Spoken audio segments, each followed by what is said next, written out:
तो दोस्तों, अब तक हमने MCU में सुपर हीरोज की बहुत सारी मूवीज देखी है, लेकिन अब यहाँ पहली बार एक ऐसी फिल्म आ रही है जिसमें हीरोज की बजाय विलेंस की टीम मौजूद है। थंडरबोल्ट्स एक ऐसा ग्रुप है जो कि DC के सुसाइड स्क्वाड से काफी सिमिलर है, क्योंकि वो टीम भी ऐसे ही लोगों से मिलकर बनी है। मार्वल स्टूडियोज ने कई साल से अलग अलग मूवीज में जिन विलेंस को दिखाया था, फाइनली अब उन्हें मिलाकर एक सेपरेट फिल्म बना दी गई है, जिसका ट्रेलर अब हमारे सामने आ चुका है और वो काफी इंटरेस्टिंग लग रहा है। आज मैं थंडरबोल्ट्स मूवी के ट्रेलर का ब्रेकडाउन करूंगा और बताऊंगा आपको इस फिल्म की इंपॉर्टेंट डिटेल्स। तो आइए देखते हैं।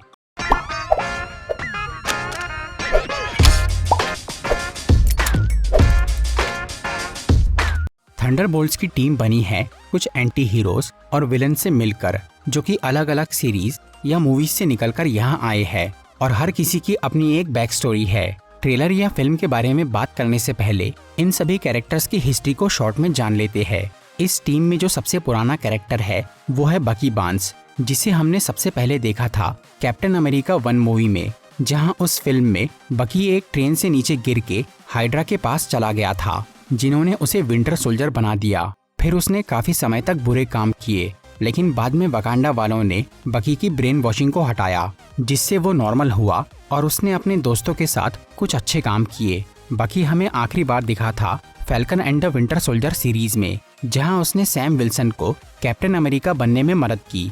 और अब इस फिल्म के ट्रेलर में हमें दिख रहा है कि बकी ने किसी तरह की पॉलिटिकल पार्टी ज्वाइन कर ली है, पर वो उससे खुश नहीं लग रहा। दूसरे कैरेक्टर्स की बात करें तो वो है येलेना बेलोवा और एलेक्सी शोस्ताकोव, जिन्हें हमने ब्लैक विडो मूवी में देखा था। ये दोनों नताशा रोमानॉफ की बचपन वाली नकली फैमिली है, जिसमें से येलेना अपनी बहन की तरह ही एक ब्लैक विडो है और एलेक्सी रशिया का सुपर सोल्जर है, जिसे रेड गार्डियन कहा जाता है।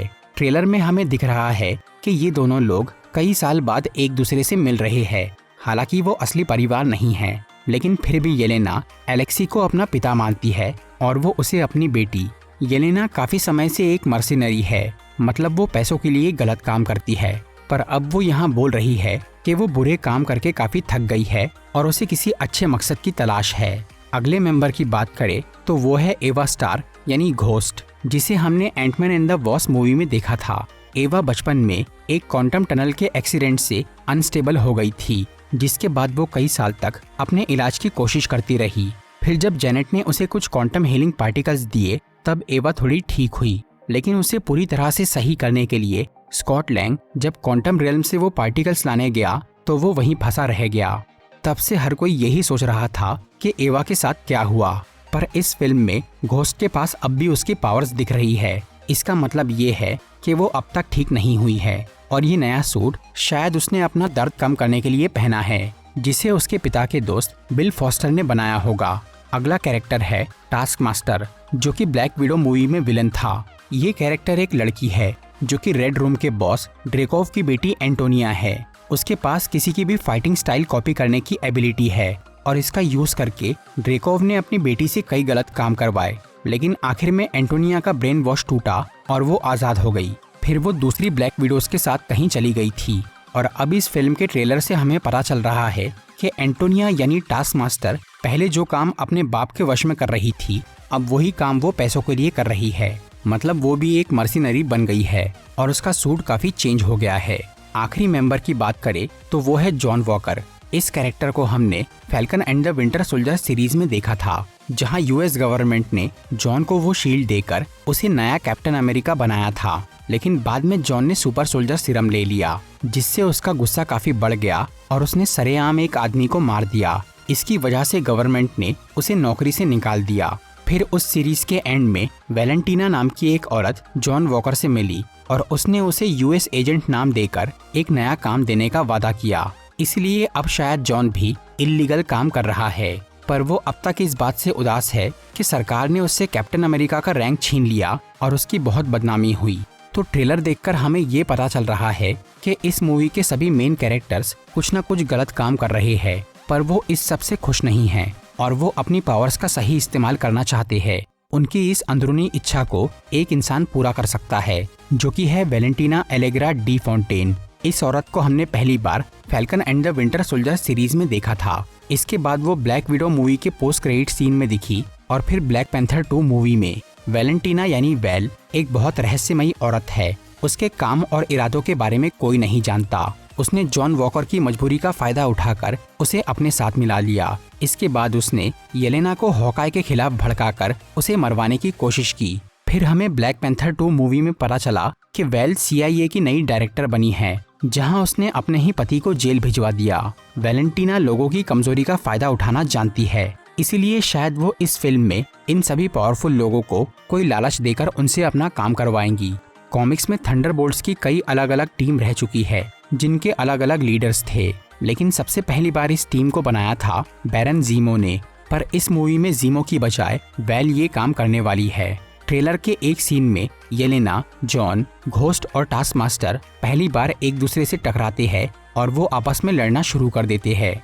हो सकता है कि वेल ने ही इन चारों को इस जगह पर भेजा है ताकि वो उन्हें टेस्ट कर सके या उन्हें एक टीम की तरह काम करना सिखा सके, क्योंकि इन लोगों के यहाँ आने के बाद वो अड्डा पूरी तरह से लॉक हो जाता है और यहाँ एक बॉम्ब का टाइमर चालू हो जाता है। ये काम वेल ने ही किया होगा ताकि वो इन सब का हुनर और टीम वर्क चेक कर सके। फिर ट्रेलर के एंड में वेल इन सबको एक साथ कहीं मिलने बुलाती है और इस जगह को ध्यान से देखने पर ये क्लियरली समझ में आ रहा है कि ये असल में स्टार्क टावर है, जिसे हमने पहली बार 2012 की द एवेंजर्स मूवी में देखा था। ये जगह पहले टोनी स्टार्क का घर थी, फिर बाद में ये एवेंजर्स का हेडक्वार्टर बन गया, लेकिन फिर एवेंजर्स एक दूसरे हेडक्वार्टर में शिफ्ट हो गए और स्पाइडरमैन होमकमिंग में हमें ये पता चला कि स्टार्क टावर बिक गया है। लेकिन इतने सालों से ये बात एक राज थी कि स्टार्क टावर किसने खरीदा, पर अब हमें ये दिख रहा है कि वैलेंटीना यहाँ मौजूद है, जिसका ये मतलब है कि उसी ने ये जगह खरीदी है। ट्रेलर के एक और सीन में हमें स्टार्क टावर दिखता है। यहाँ पर एक प्रोग्राम चालू है जिसे शायद वेल ने ही ऑर्गेनाइज किया है। इस जगह पर यहाँ पीछे बैटल ऑफ न्यूयॉर्क के पोस्टर लगे हैं और यहाँ कई सारे आइटम शोकेस में लगे हैं, जिनमें सबसे ऊपर है लोकी का सेप्टर। ये वही छड़ी है जिसे लेकर लोकी ने पहली एवेंजर्स मूवी में धरती पे हमला किया था। इस छड़ी के अंदर पहले माइंड स्टोन था, जिसे बाद में अल्ट्रॉन ने निकाल के विजन की बॉडी में लगा दिया। इसके बाद उस सेप्टर का क्या हुआ ये हमें नहीं पता चल पाया, लेकिन अब वो छड़ी इस फंक्शन में रखी है, मतलब इसे शायद वेल ने खरीदा है और हो सकता है कि ये प्रोग्राम सुपर हीरोज की याद में रखा गया है। इसीलिए यहाँ बैटल ऑफ न्यूयॉर्क के पोस्टर लगे हैं और हीरोज और विलेंस के कई सारे सामान शोकेस में है। इस फंक्शन में बकी भी इनवाइटेड है। ये सब तो मूवी की बेसिक डिटेल्स थी। अब बात करते हैं इसकी मेन स्टोरी की। फिल्म में वैलेंटीना ने इन सब एंटी हीरोज की टीम क्यों बनाई और उसका मकसद क्या हो सकता है। इन खतरनाक लोगों की टीम बनाने का रीजन ये हो सकता है कि फिलहाल धरती पे कोई भी सुपर हीरो की टीम मौजूद नहीं है, सभी एवेंजर्स बिखरे हुए हैं और इसीलिए वेल ने दुनिया को मुसीबत से बचाने के लिए ये डार्क एवेंजर्स की टीम बनाई है। इन खतरनाक लोगों को साथ लाने की वजह ये भी हो सकती है कि अभी पृथ्वी पे जो खतरा मंडरा रहा है उससे निपटना अच्छे हीरोज के बस की बात नहीं है, उसके लिए थोड़े बुरे लोग चाहिए। तो अब बात करते हैं कि इस मूवी का विलेन कौन है जिससे ये एंटी हीरोज की टीम टकराएगी। हम काफी टाइम से ये सुन रहे हैं कि इस फिल्म का विलेन है सेंट्री, जो कि मार्वल कॉमिक्स का सबसे पावरफुल आदमी है। ट्रेलर में हमें सेंट्री अपने असली कॉस्ट्यूम में नहीं दिखा, वो यहाँ बिल्कुल मामूली अवतार में नजर आया। इस सीन में जब येलेना, जॉन, एवा और एंटोनिया आपस में लड़ रहे थे तब उनके सामने एक अजीब सा आदमी आता है जिसका नाम है बॉब। यही आदमी सेंट्री है। उसका असली नाम है रॉबर्ट रेनॉल्ड्स, जिसे मार्वल का सुपरमैन भी कहा जाता है। सेंट्री की बैक स्टोरी बहुत इंटरेस्टिंग है। कॉमिक्स में रॉबर्ट यानी बॉब ने एक ऐसा सीरम पी लिया था जो कि सुपर सोल्जर सीरम से कई गुना ज्यादा एडवांस था। उसे पीते ही बॉब के अंदर 10 लाख सूरज जितनी शक्ति आ गई और वो सेंट्री नाम का एक हीरो बन गया, जिसे रोकना किसी के भी बस की बात नहीं है। बॉब की सबसे बड़ी कमजोरी वो खुद ही है। असल में उसे एक बीमारी है। उसके दिमाग में 2 शख्सियत मौजूद है, एक अच्छी और एक बुरी। बॉब के बुरे रूप का नाम है वॉइड, और क्योंकि वो दोनों एक ही शरीर में रहते हैं इसीलिए वॉइड के पास भी सेंट्री वाली पावर्स है, जिससे वो बहुत तबाही मचाता है।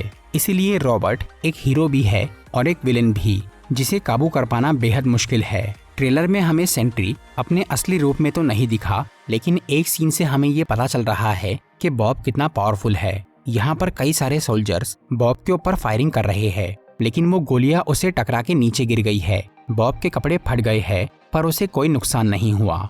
इसके अलावा एक और सीन है जो कि सेंट्री से ही रिलेटेड है। यहाँ पर एक गोल्डन बैज रखा हुआ है जिसपे स्टाइलिश तरीके से एस लिखा है। ये सेंट्री का सिंबल है और इस बैज को यहाँ बॉब उठा रहा है।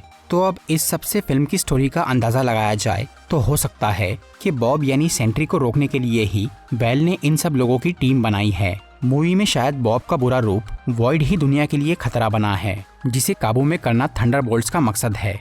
ट्रेलर की सबसे लास्ट और इम्पोर्टेंट डिटेल की बात करें तो यहाँ पर जब एलेक्सी, जॉन, येलेना और एवा एक कार में सवार थे तब उन पे दूसरी कुछ गाड़ियाँ हमला करती है। फिर वहाँ बकी आता है और वो उन दूसरी गाड़ियों को तबाह करके रोक देता है, लेकिन फिर वो अपने ही साथियों की कार पे हमला कर देता है। इस सीन को देखकर लग रहा है कि बकी के अंदर का विंटर सोल्जर फिर से जाग गया है। मतलब किसी ने उसके ब्रेन वॉश को दोबारा एक्टिवेट करके बकी को बुरा बना दिया है। अब ये काम किसने और क्यों किया ये तो मूवी देखकर ही पता चलेगा। तो दोस्तों ये था थंडरबोल्ट्स मूवी का ट्रेलर ब्रेकडाउन। अगर आपको ये वीडियो अच्छी लगी हो तो इसे लाइक और शेयर जरूर करिए और ऐसी ही इंटरेस्टिंग वीडियोस देखने के लिए सब्सक्राइब कीजिए हमारा चैनल और इस बेल आइकन को दबाइए ताकि आपको हमारी वीडियोस सही टाइम पर मिल सके। I'm walking alone, the streets are empty. The only thing I can see is my own silhouette. I'm getting stronger, step by step. The clock is ticking, but there's no time for me.